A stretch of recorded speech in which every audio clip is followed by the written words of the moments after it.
Hello and welcome to the TGIF trade right here in Lagos, Nigeria, and the last trading day for the month of November as we look out for a Santa Claus rally at some point. Here's what's coming up on the show.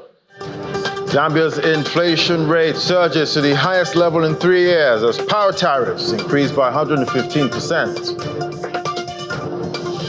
And the Ugandan central bank loses $16 million to hackers in an alleged insider collusion. Plus, Namibia orders Starlink to immediately cease all operations in the southwest African country. And it's great to have you join us. I'm Ladi Williams. Let's get a quick check on the markets now, starting with metals. See, gold prices up today, helped by a slight dip in the US dollar and growing geopolitical tension, but remain on track for a weekly decline as markets are awaiting key US data for further insights into the Federal Reserve's monetary policy direction. And we see spot gold up about 0.7%, $2,660 per ounce. US gold futures, that's also up 0.8%, priced at $2,659 per ounce. Other markets we track so far, other metals, we see the likes of silver and palladium also not doing so badly. With the dollar index easing, that's boosting gold's appeal for holders of other currencies. Major US data releases next week, that's including job openings, the ADP employment report and the employment report are expected to offer cues about the Fed's rate cut outlook, if that's going to happen, going forward. Let's get a check on the oil market now. We'll see oil prices, still down 0.79%, $72.70 a barrel. WTI US crude, that's trading at $68.39 a barrel, down 0.54%. So we're still seeing a de-escalation in the Middle East there, probably down the prices for most of the tension. Trading has remained kind of thin due to the Thanksgiving holiday, and definitely that's a shutdown. U.S. financial markets, they're shut at this time. And the Israel and Lebanese armed group Hezbollah traded accusations on Thursday of alleged violations. So we're seeing all of that playing to volatility for the oil markets.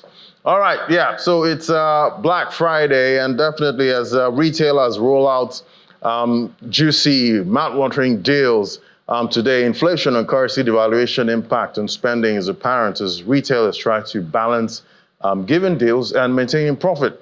According to the general manager, Mega Plaza, Irfan Vayani, retailers are finding innovative ways to still be there for the struggling consumer. I spoke to him earlier on Business Morning. Take a listen. Most of the consumers are now not going for imported items. They're going for the local items. And a lot of investors also who have come in are not importing products from abroad. What they're doing is they're assembling here. I'll give you an example. Samsung. Samsung have started assembling the TVs and electronics, whatever, here in Nigeria. So is LG. So is Hisense. So is Midea. What is that showing you? That there is growing demand for local products. And the products that are manufactured in China are not for our African market. What we are doing with our distributors and mostly the manufacturers who are here, we've engaged them and we're kind of making a bundle offer. So if you're buying a TV, you're getting a soundbar free. Or if you're buying oil, you're getting a small pack of rice free. So that's the way to go. You need to come up with some innovative ideas. And yes, that was an interesting conversation early on Business One with Irfan Vayani. That's the general manager for Mega Plaza.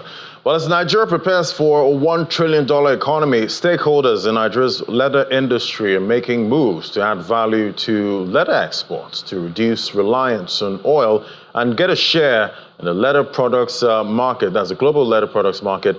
That was the crux of the conversation at the National Leather Summit. That's for the Southwest edition. Take a listen. It's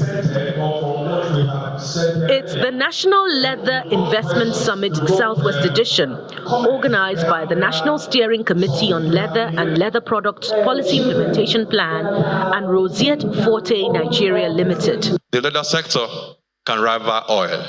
Now, sweet continue to talk, we see how that can happen. Because as a country, we have sojourned too long, relying on oil, and it's not helping us at all. So when I saw that, I said, that's fantastic. So Baba introduced us to Naira, and we started the journey. We've been together now for about 3 years. We've been to a lot of conferences, Lagos, Edo, Kwara. And to the glory of God, we're part of the team that formed the new reforms within the leather industry. Nigeria's leather exports go to Europe, Asia, and North America, with Italy, Spain, and others. And in 2022, Nigeria's leather exports were valued at around $800 million, and stakeholders believe adding value to leather exports is critical. Leather is not a matter of use now. It is not a matter of common people. It is a matter of luxury. I would always say that it is luxurious good now, meaning thereby there is lot of potential of value addition. We need to have the innovative designs. We need to have cutting-edge manufacturing technology to add value to our raw or semi-processed skin. A workshop of this nature provides opportunity for industry players to interact, cross-fertilize ideas, and exchange information that will contribute to the growth of this sector in the country. I implore you, therefore, to make new friends while looking out for collaborators in popularization and commercialization. The Lagos state government also recognizes the potential of the leather industry. This summit is a landmark event that brings together stakeholders from leather industry, government, and private sector to explore investment opportunity, share best practices, and chart a course for the growth and development of Nigeria leather industry. When we look at a country like Vietnam, what they have done within the leather sector, what they have achieved, year in, year out, Vietnam is generated about between $23 to $25 billion. And it's a country that is much, much smaller than Nigeria. They don't even have a billionaire in Vietnam. So with the potential we have, we should be able to double that figure. We have done a research that effect. So our drive is for us to start this from Southwest, then Lagos, for us to build an economy that can rival oil. It is hoped that as Nigeria looks to diversify its economy, efforts like these will help the country move from exporting just leather to adding value. And to our first conversation now, we see African economies are integral to global markets, with many nations leveraging their rich natural resources and dynamic populations and strategic trade alliances. We see the performance of African currencies reflects these countries' economic resilience and challenges. In 2024 and beyond, these currencies face a complex environment shaped by global economic trends. Let's discuss more now with Isaac Marshall, as an investor with TLG Capital, joining me via Zoom. Great to have you on the show, Isaac. Hi, it's great to be here, Lottie. Fantastic. Thank you for having me on. Yeah, so talk to me, how have the top African currencies performed against major global currencies, in 2024? It's interesting because obviously we've all seen what the Naira has done, right? And I think there's a lot of focus on the Naira. I think if you look at most African economies, the core challenge that we face is that most goods are imported. And actually, if some of the news clips you were playing earlier, it's interesting because when you think about local manufacturing, if you go back to the 1970s, right, 25% of Nigerian GDP was manufacturing. This is before the oil kind of became the centerpiece of the economy. And when you manufacture goods locally versus import them, this has a massive impact on the dynamics of inflation and a massive impact on the dynamics of currency. Because when everything you're importing, all of your staples, from toothpaste to rice, if everything's imported and purchased in dollars, then the result is that the depreciation of the currency drives higher inflation, which drives higher interest rates, which further restricts business, which further deepens reliance on imports, and which hurts the currency, and the cycle continues, right? And so I think, in 2023 it was a really difficult year. You saw depreciation in the Kenyan shilling, Tanzanian shilling, the Kwanza was down 40% in Angola. It's really across Africa. The Naira, as you know, went from 450 on the official to now around 1680 on sort of the current rate. But I think the positive news is that we've actually seen a lot of stabilization in currency depreciations, particularly in the last quarter. And I think there's a couple fundamental macro dynamics that are behind that we can talk through. Right, and definitely seeing that most currencies are struggling at this point in Africa, while some have actually outperformed others. So looking at this year so far, do you see any like catalyst or direction that's pointing towards African economies relying less on importation? Do you think African economies are making fast enough strides, when it comes to, domestic production of most of these things that we love to import? So I think we'll talk about Nigeria first. I think that the decline in the currency has been enormous. At the same time, I think that the central bank under Cardozo has taken a lot of measures that have been broadly stabilizing to the banking sector. I mean, when you think about the free fall of the currency that we were seeing, even 9 months ago, that's broadly kind of plateaued. Even when you look at official CPI inflation, I think part of the challenge is also when you look at the inflation figures in Nigeria. The official reports are saying it's something like 34%, but I think the lived experience of most people who are in the country know that inflation has been much higher. One of the ways that we track it, which is just a pretty easy proxy, is we look at the total volume year-on-year growth of VAT taxes. And if VAT taxes go up from quarter to quarter and there's no change in the VAT tax policy, you can basically surmise that a lot of that is actually just growth in inflation. It's that the currency is less valuable. And when you saw inflation year over year growing at 34%, it was the latest print. During that time, VAT taxes went up 55%. Right, so we think inflation is probably closer to 55, 60%, and I think there will be an announcement coming out, at some point, rebasing the CPI basket. But I think the broad worst that has hit the currency in Nigeria is for the most part over. In the sense that I think for a long time, there was a huge discrepancy between the official rate and the parallel rate. Right. I mean, the currency was artificially held up by this discrepancy. And to the central bank's credit, they've cleared the dollar backlog. You have the refinery coming online. You have the first upgrade from rating agencies in Nigeria's sovereign history. It's the first time you've ever had a ratings upgrade in Nigeria to an outlook positive. I think to the point that the gentleman Irfan from Samsung was mentioning, I think you are also seeing that there is a move towards manufacturing locally precisely because imports are so expensive. So I think this is probably one of the best times to own Naira-denominated assets in a long time. Certainly in the time frame that I think TLG's been investing in these markets since about 2009. At the same time, I think, could you see further depreciation?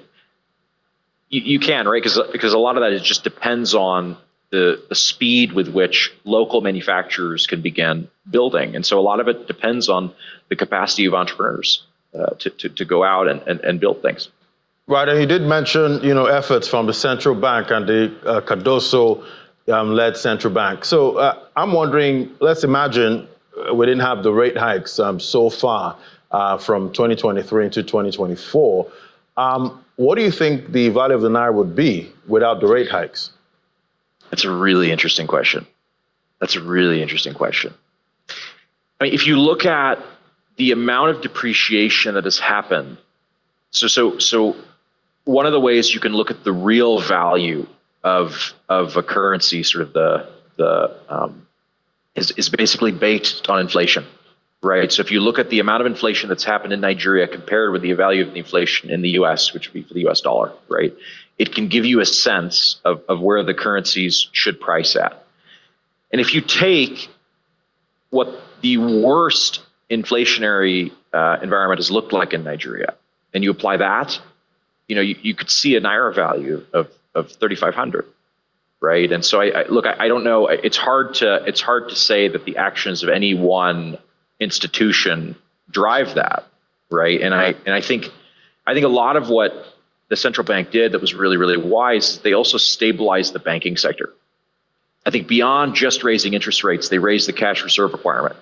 You saw this notice that's come out about recapitalization in the banking sector. I think that there have been a number of things that the central bank has pushed for to basically put the brakes on concerns about the financial sustainability and frankly the systemic viability of Nigeria. Because there were some moments where the sovereign debt was even, Eurobonds were trading up to 13-14% on the US dollar. I mean, for context, that's triple C, defaulted entity spreads, So I think in that context, what they've really done is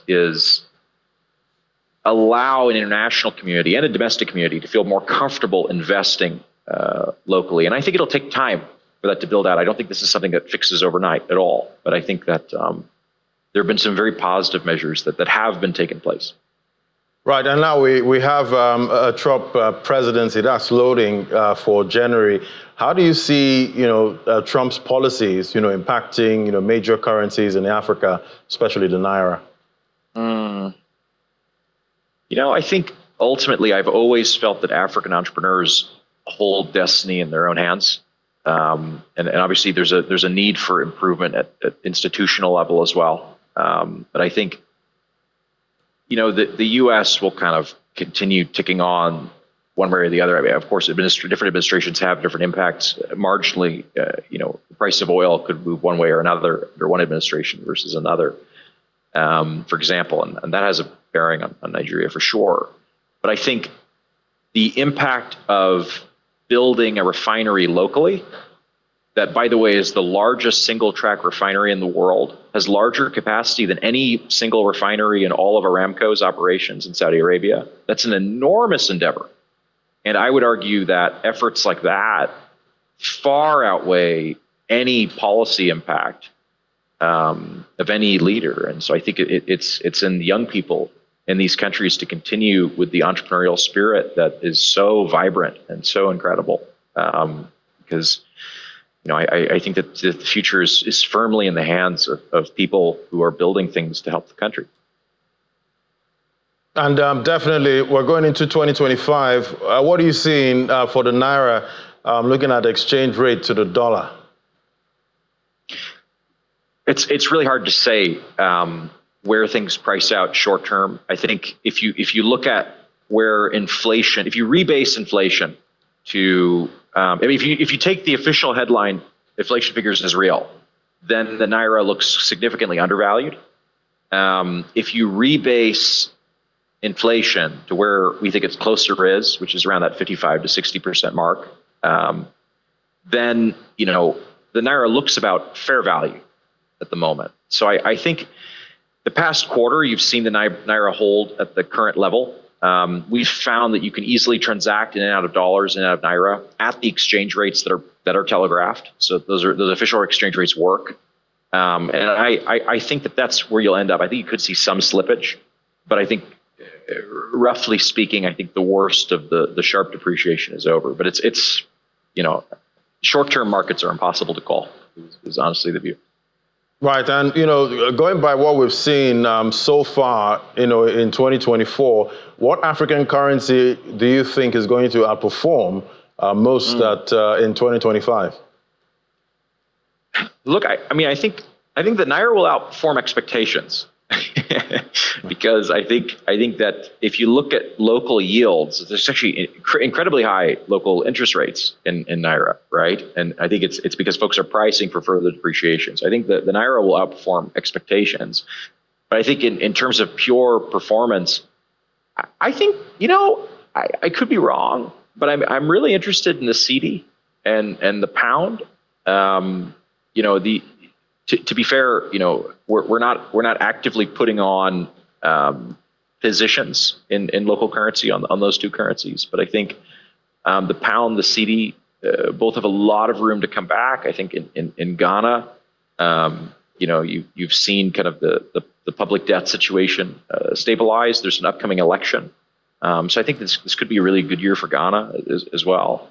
I think Kenya, we'll see. We're kind of watching and seeing how things continue to develop. I think Tanzania is another massive bright spot on the continent with a huge amount of growth. I think folks eyeing the upcoming election, but there's a lot of opportunity to build, and there's definitely a vibrancy that you feel where I think a lot of steps have been taken to open up growth and liberalize certain sectors that are friendly to entrepreneurs. And so, look, I think we're optimistic, but you always have to take a long-term view on this, right? I mean, African markets are for those who have the patience to build over the long run, and it's real economy growth is what we're looking for.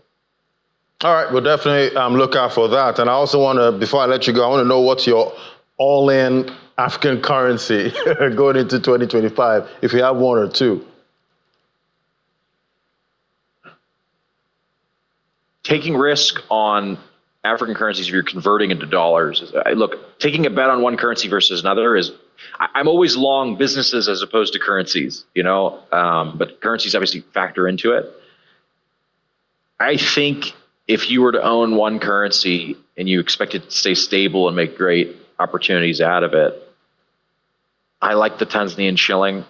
I like the Naira. I'm personally long the Naira in my personal account, not investment advice, but so I think there's huge opportunities in Nigeria. And, I think we're excited to fund folks that are building. All right, we'll definitely be watching out and see which one performs in 2025 and how much strength the Naira actually gets back. Thank you so much, Isaac Marshall, investor at TLG Capital. Thank you so much for coming on today. Thanks, Lottie. All right, we'll take a break now. When we come back, we'll head to other markets. That's in a moment. Just stay with us. All right, now let's head straight to the markets now for the TGIF trade and the last trading day in November. And if we look at the NGX there, we're already seeing weakness at intraday, 0.19%. Are the bulls going to win this month? It's looking ribbed for the bears at this point. For the Johannesburg Stock Exchange, that's down 0.22%. So we're also seeing weakness with the in South Africa. Other markets we track in the region. Let's look at Kenya and so we see Egypt. EGX30 closed yesterday up a big 1.33%. Not a bad move. We're looking out for.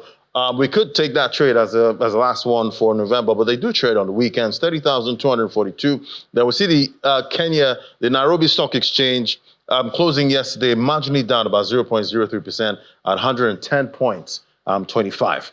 All right, let's get a review of the fixed income market and to see how it's played out for the whole of November. And joining us for that, now we have Princess Iriwoba, a fixed income dealer at FSDH Merchant Bank. Great to have you on the show. Good afternoon, Ladi. Good afternoon. So talk to me about, let's look at activities so far now from the FGN and saving bond auctions, NTB, FAC inflows, NPR, and all of that good stuff. How did it impact the fixed income market overall in November? Thank you. November was a month of record highs across different asset classes you mentioned. November, we had 2 NTB auctions, and they printed at really high levels. And we also had the bond auction printing at record high levels. For this November, we had the 4th November auction printing at a record high of 23%. That was the highest we saw in the market up until that auction. And the second auction printing at 23.50. That really was a high for market. And we saw that feed into the bond auction with the 5-year paper and the 7-year paper printing at 21 and 22%. Generally, market was largely bearish in November, and this was driven by system liquidity and OMO activities by the CBN. And talk to me about open market operations so far and the cash reserve ratio policies. How did that impact liquidity? November generally was largely tight, and first week in November we had CBN come to carry out the OMO activities, and that closed around 24.28%. About 1.5 trillion was raised at that auction, and that resulted in market being largely tight. We've also seen weekly the statutory CRR activities being carried out by the CBN, where the CBN informs the bank vis-a-vis your regulatory ratio. For commercial banks, it's currently at 50%, and for merchant banks, it's currently at 16%.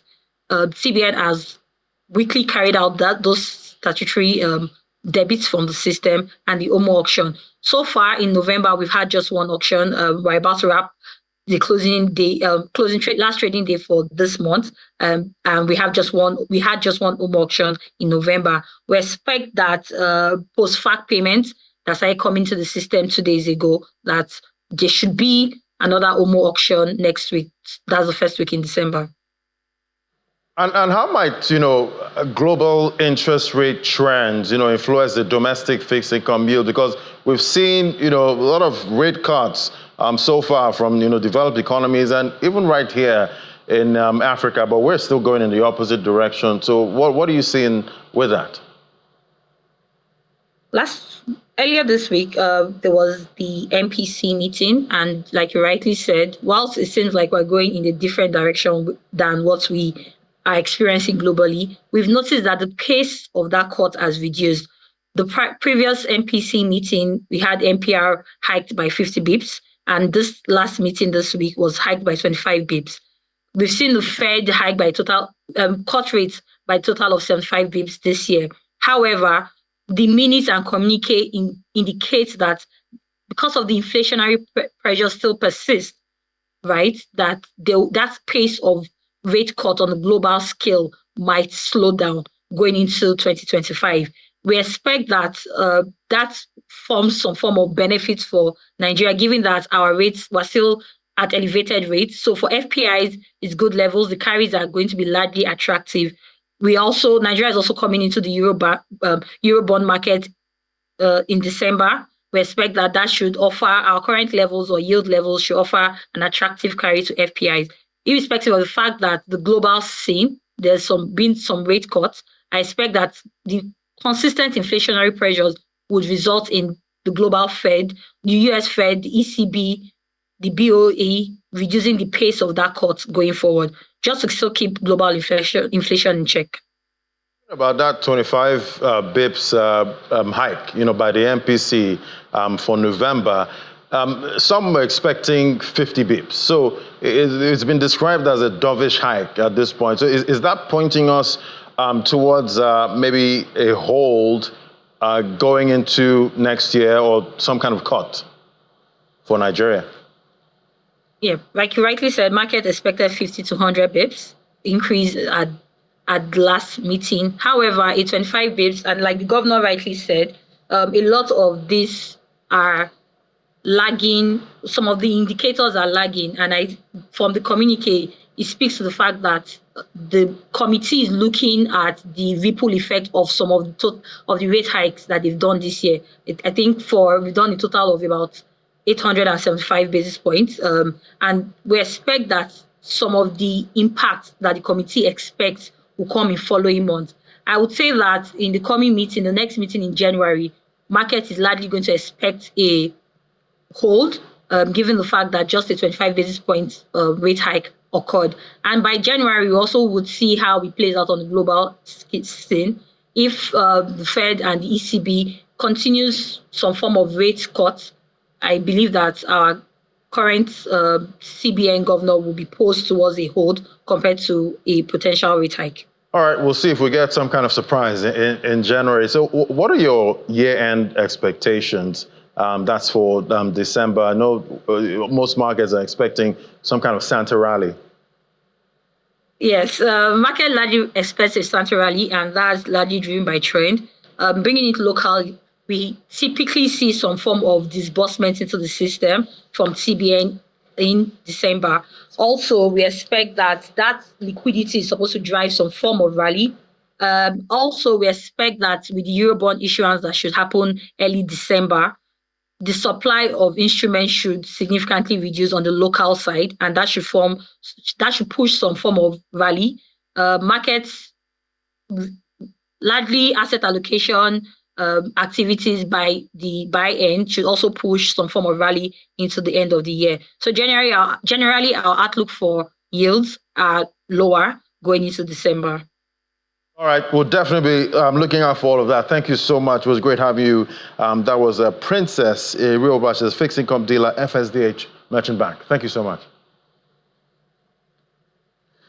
All righty then, let's get a check on what's playing out with U.S. markets. We know for Wednesday trade, markets in the U.S. lightly fell as investors took some risk off the table following big November gains. But we'll see for the futures there. We see the Dow Jones Industrial Average 0.24%, 0.21% for the S&P futures. So in positive direction with the tech-heavy Nasdaq 20,884 points, 0.34% up. So we had that whole Thanksgiving trade for other markets that were open. But it's Black Friday, and we're seeing some positive signs for most of the markets here we're tracking in the U.S.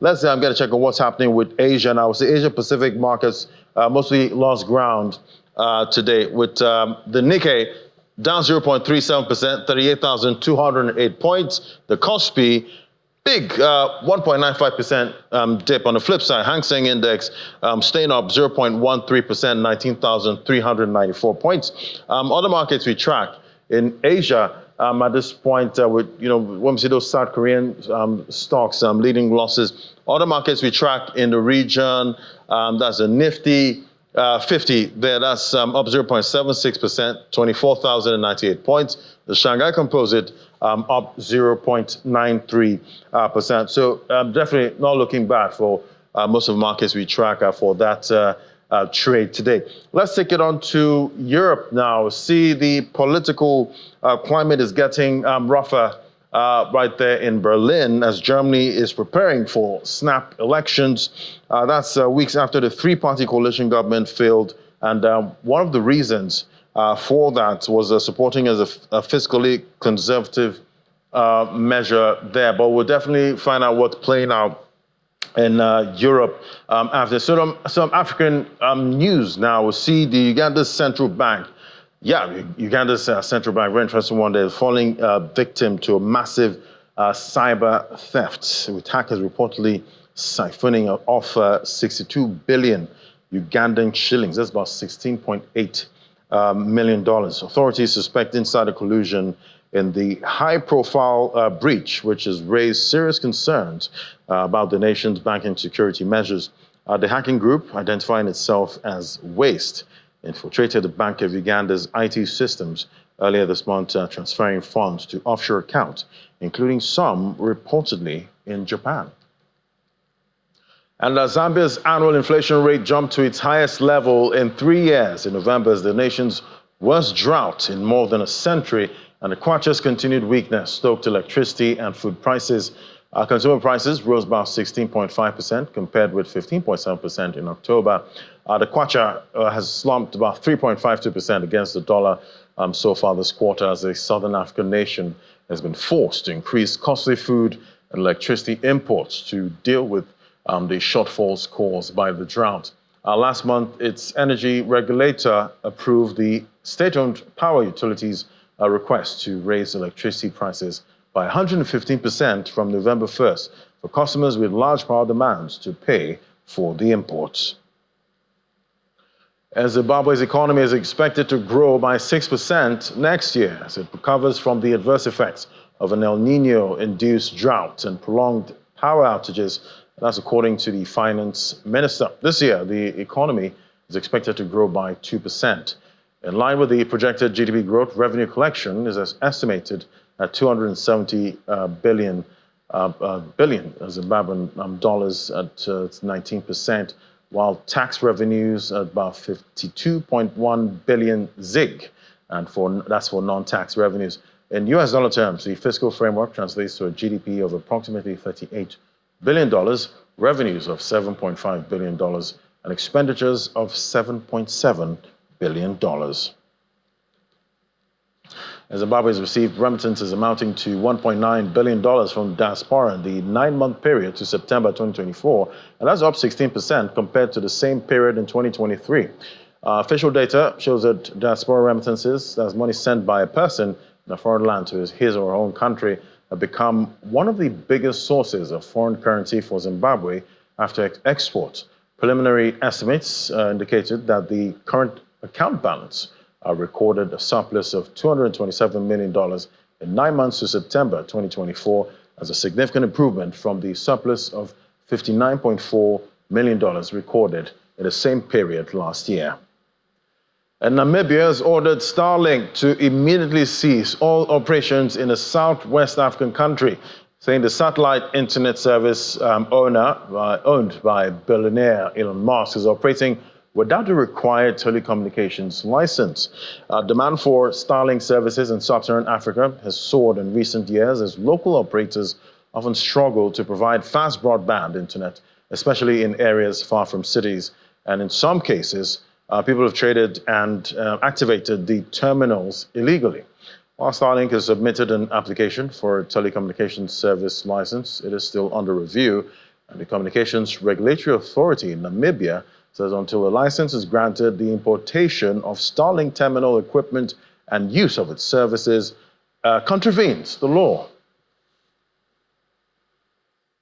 Check on what's playing out in the crypto market. Now let's look at some headlines. In the market, we see the EFCC has restarted a $35 million money laundering Binance case. That's Nigeria's financial crimes watchdog has amended its lawsuit against Binance and one of its executives, accusing the exchange of laundering over $35 million. The Economic and Financial Crimes Commission submitted the amended lawsuit to Justice Emeka Nwite of the Federal High Court in Abuja this week. We've seen that with Binance at this point, even though we see that executive was released, they're still coming back there with the allegations. Then last week we reported the most expensive banana bought, valued at $6.2 million.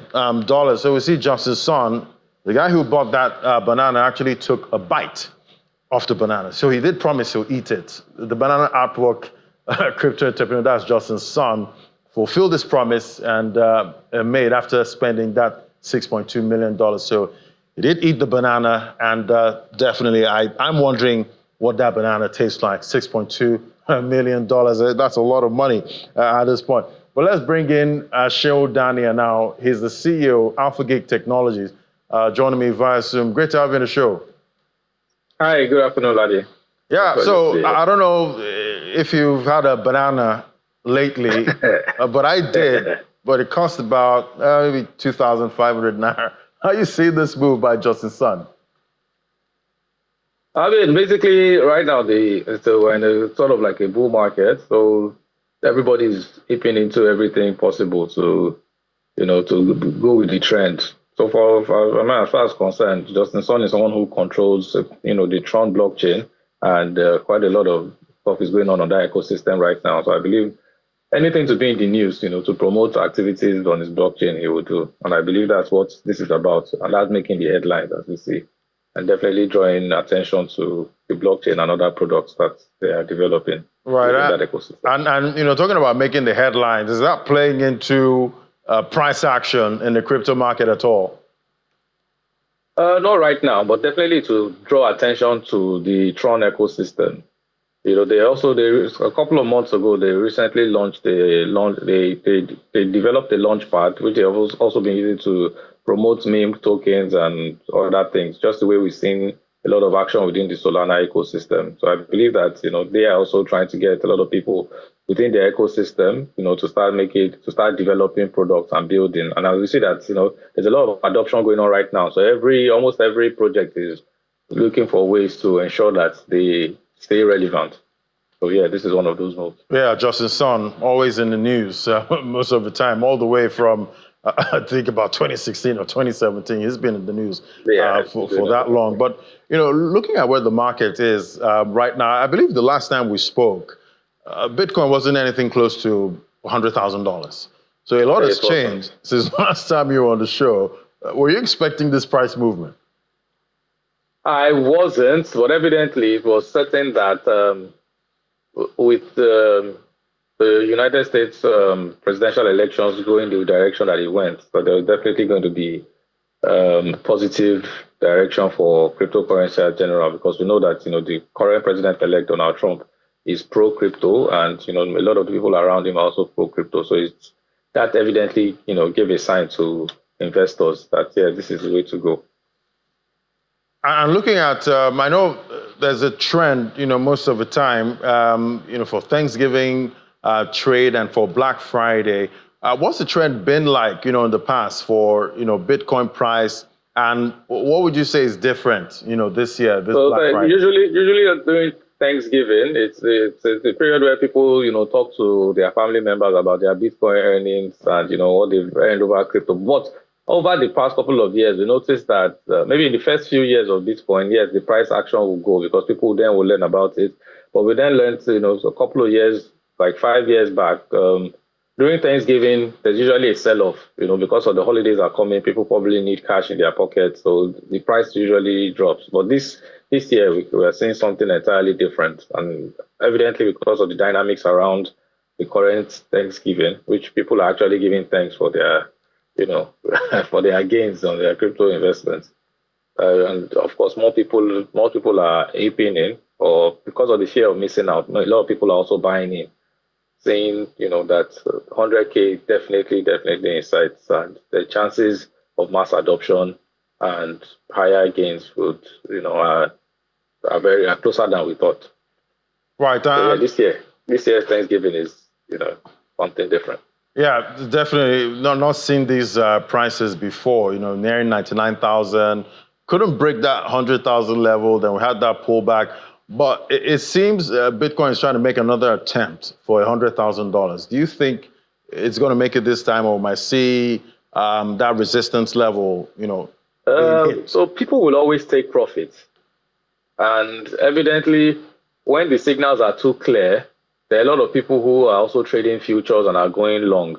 And evidently, somebody is losing on some side. So at the end of the whole day, the other market makers, the other traders also need to ensure that they do not, while some people want to gain a lot, some people also need to shake up the market a little bit. So yes, we should cross 100K, but it might not be today, it might not be tomorrow. And, it all depends. But I believe that, we've witnessed Bitcoin drop back to about 89,000 levels, and then it's going up again. So I believe that this time around, it could actually break it. Right, we'll definitely be watching out for that. And, knowing that we're going into the weekend at this point, do you think this weekend would be kind of subdued, or do you think Bitcoin might actually make that move, this weekend? If going by, the past couple of years, Thanksgiving and everything, it may not, but I believe that, what we can look out for is Ethereum right now, because even a lot of the investors who are looking at Bitcoin believe that Bitcoin price is already a little on the high side, and more people are, going into Ethereum. And we notice that even the Ethereum ETFs will also be coming on stream, from different sectors.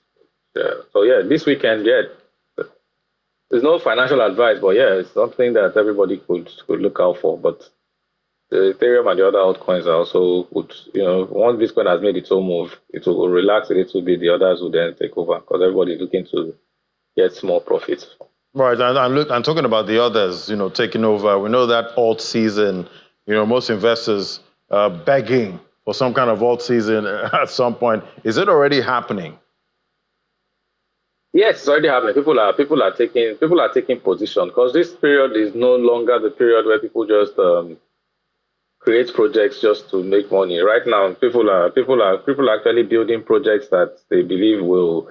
Right now is competition to stay relevant and to actually remain in the ecosystem. So actually, because mass adoption is here, so and more regulation will come. There'll be more scrutiny as to how people do things. So right now, most of the projects will be looking to do better things, and be at the top 10 that people can adopt and actually have proper use cases in the nearest future. Right. So definitely November, I want to believe November was a month to remember for Bitcoin. Oh yeah, definitely. And the crypto market. To be in the books forever and ever. November What do you, 2024. yeah, what are you seeing for December? What are you seeing for 2025?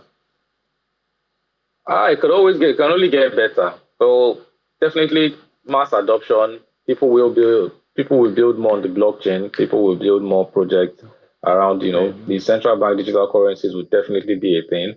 It will become, in use. More people, more countries will start adopting it. Like we see a lot of countries are firming up their regulations and licensing, and it's going to be very interesting. We'll probably see the likes of Ripple and the rest start going into actual use with the banks and remittances. It's good. 2025 is going to be a very, very good year for the blockchain space.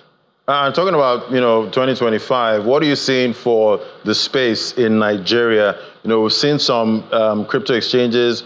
Some have gotten license from the Securities and Exchange Commission. Are you seeing more players coming into the Nigerian market? So in 2025, yes, a lot of people would, but I believe more people are waiting because what the Securities and Exchange Commission has issued is more like it's like a cohort. So it's still like it's a test. If they are testing out, the regulatory framework with a few licensed, or they've issued out sort of like an RA program. So it's a few licensed exchanges, basically to see how it works. So in 2025, I'm sure they will come up with full regulation and full licenses that will then introduce more players into the ecosystem. But I believe that as it is right now, everybody's understanding what they are doing, and they are definitely doing a whole lot of things to ensure that. I know a couple of weeks ago they had a program, on talking about compliance and everything, where they invited a lot of the virtual asset service providers and people within the capital market space. So there'll be a lot of handshake between traditional finance institutions and the digital currency or digital asset space. More banks, more traditional institutions will start embracing digital currencies, and the Securities and Exchange Commission will be properly, they'll be ready. We'll have now they are looking into it. They're working with the FIRS and other agencies, ensuring that they're able to properly regulate and make sure that Nigeria gets the benefits of digital currency. Talking about getting the benefits of digital currencies, we've seen, developed economies, launch Bitcoin ETFs. Who do you think will be the first African country to launch a Bitcoin ETF? It's Nigeria now. Nigeria. You put your money on that?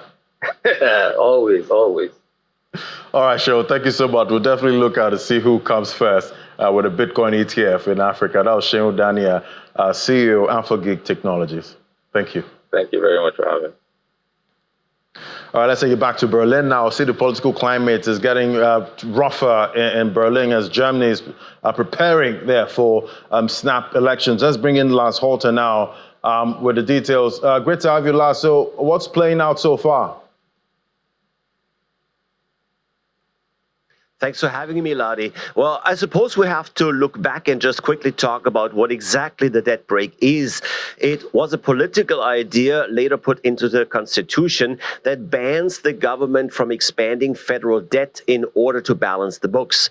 It all started in 2009. The German government had just spent billions to support the country's banks and a financial system after the worldwide financial crisis.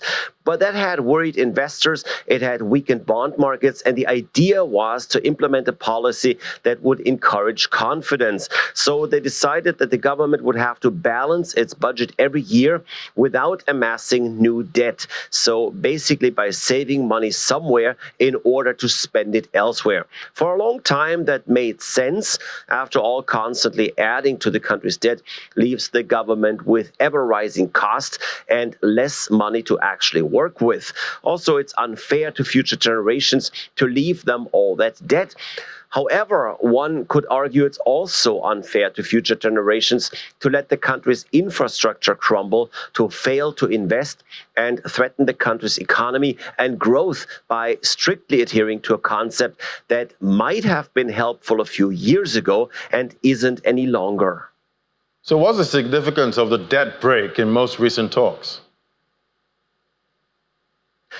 It's very interesting. While the conservative and business-friendly Liberal Party, the FDP, insisted on keeping the debt brake in place and even pushed the coalition to its recent implosion, they are not finding much support outside the political spectrum. Most economists, in fact, are saying that in our current environment, it's simply not possible to keep the debt brake in place. That's at least partially due to developments outside Germany and obviously outside German influence, like the election of Donald Trump in the US, which will undoubtedly leave Berlin in need to spend a lot more on its military as a support system of NATO is weakened.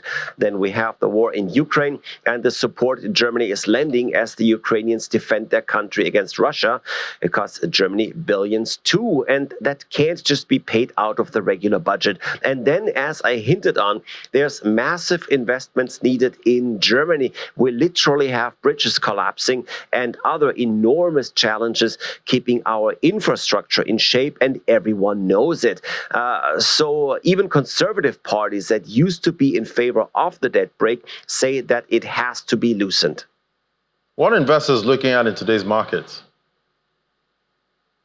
Well, looking at the calendar, we're not really getting around the US today. It's the day after Thanksgiving, and that's Black Friday, and that's the biggest shopping day in America. So today we'll see how busy stores are in the world's largest consumer market. And over the next couple of days, we're getting some numbers too out of retail in the US and, of course, as well here in Europe. It's all the more important after the US election that has shaken the world and brought more uncertainty, with an eye on business, trade, and tariffs.